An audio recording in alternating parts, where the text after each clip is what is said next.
मन की अवस्था को कैसे हम लोग रख सकते हैं स्टेबल।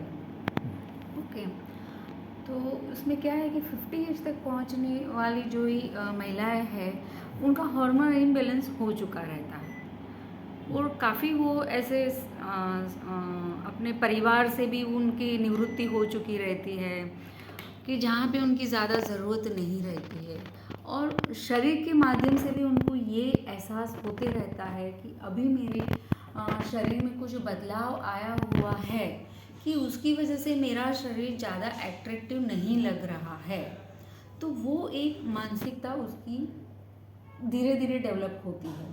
अभी मैं आकर्षित नहीं लगती हूँ, मुझे लोग लाइक नहीं करते, मेरे घर वाले मुझे इग्नोर कर रहे हैं, मेरी बात नहीं सुन रहे हैं वगैरह, ये सब हो सकता है ये एज में।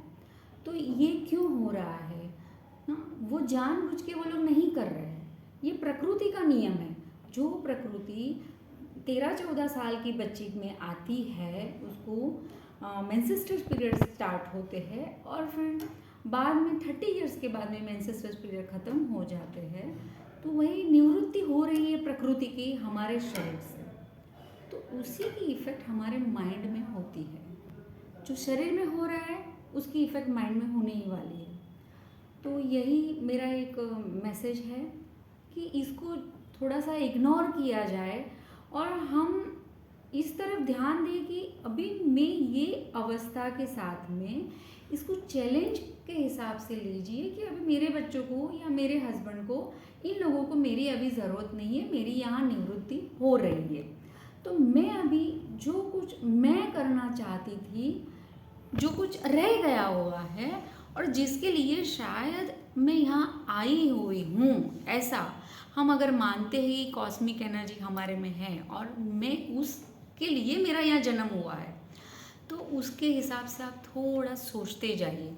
अगर आप थोड़ा शांति से बैठोगे तो आपको कहीं ना कहीं क्लू मिलेगा कि मुझे क्या करना है, समाज के लिए क्या करना है, मेरे लिए क्या करना है, जिसमें उद्धार हो सकता है। जो अंदर छिपी हुए जो ज्ञान है वो आप लोगों के साथ में बांट सकते हो और समाज को हेल्पफुल हो सकते हो, बच्चों को हेल्पफुल हो सकते हो कि आपने अपने बच्चों को जो लालन पालन किया हुआ है वहाँ पे क्या मिस्टेक्स हो गई है, उसके हिसाब से आप वहाँ पे भी काम कर सकते हो कि ये नहीं होना चाहिए और ये होना चाहिए। तो वहाँ पे भी आप काम कर सकते हो। जैसे कि आप जॉइंट फैमिली में रहे हो तो आप अपने पेरेंट इन लॉज के साथ में कैसे रहे, वहाँ पे भी कुछ मिस्टेक्स हुई होगी। तो जो यंग लड़कियाँ हैं जो अभी शादी कर रही है और वो जॉइंट फैमिली चाहती नहीं है, तो वहाँ पे भी उनको उसके बेनिफिट्स बता सकते हो। और दूसरा, और एक दो चीज़ें ऐसी है कि जैसे कि हस्बैंड एंड वाइफ का रिलेशन है, उसमें भी आप इम्प्रूव ला सकते हो।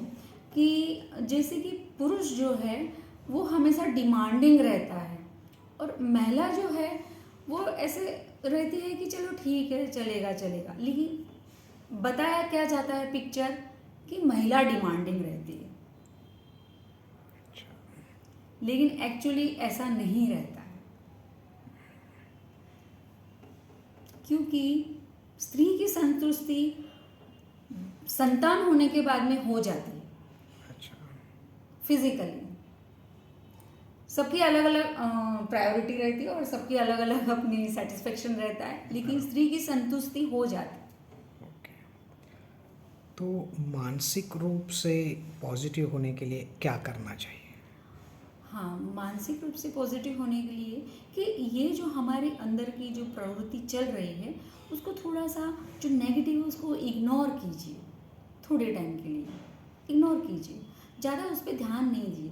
लेकिन ये जो हमें चैलेंज लेना है, पॉजिटिव लेना है कि भाई अभी मेरी यहाँ पे ज़रूरत नहीं है, मेरा यहाँ पे कार्य ख़त्म हो गया है, मुझे मेरी ज़रूरत और कहीं पे है, तो वो क्षेत्र हमें ढूंढना है।